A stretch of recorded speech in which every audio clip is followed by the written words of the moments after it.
20 vote थे हमारे, इनके 16 वोट थे। तो आज का चुनाव तो इंडिया गठबंधन जीत ही रहा था।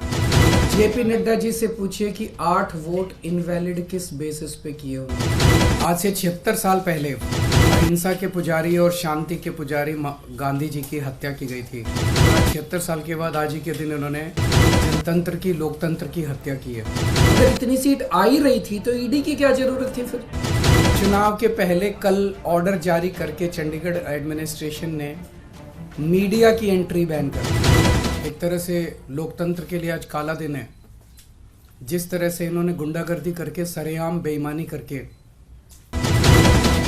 और किस्मत से वो उनकी बेईमानी जो है वो वीडियो में कैप्चर हो गई। वो पूरा देश आज सोशल मीडिया के ऊपर और मीडिया के ऊपर देख रहा है कि किस तरह से इन्होंने वोटों की चोरी की है और इन्होंने ज़बरदस्ती चंडीगढ़ के अंदर अपना मेयर बनाया।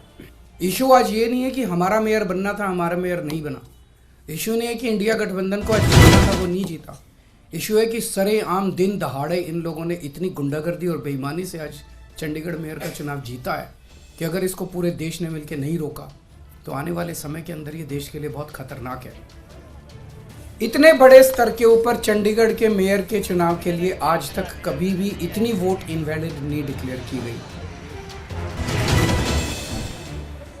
36 में से 8 वोट इनवैलिड, मतलब 25% वोट। अगर इनसे 36 वोट काउंट करने में इतनी बड़ी धांधली कर रहे हैं, देश का जब बड़ा चुनाव होगा उसमें तो 90 करोड़ वोट पड़ते हैं, उसमें तो पता नहीं किस लेवल की धांधली करते हैं ये लोग।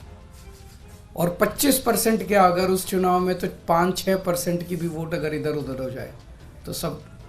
तो आज का चुनाव ये दिखाता है कि किस तरह से ये जीतने के लिए, सत्ता पाने के लिए किसी भी हद तक जा सकते हैं।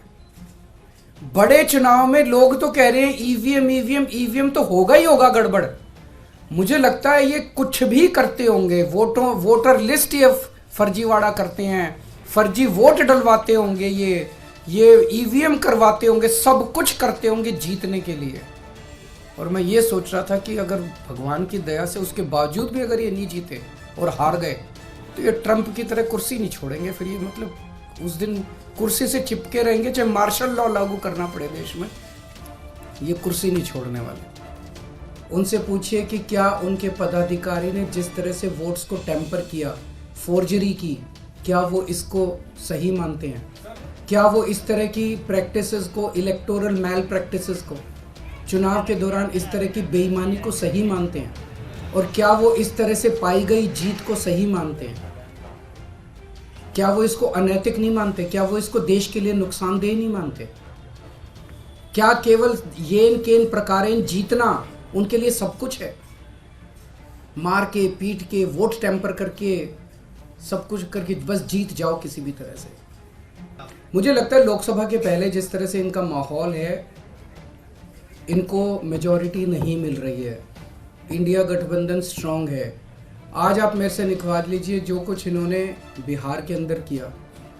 पिछली बार इन्होंने 17 सीट दी थी नीतीश जी को, 17 सीट पे लड़ी थी बीजेपी, 17 की 17।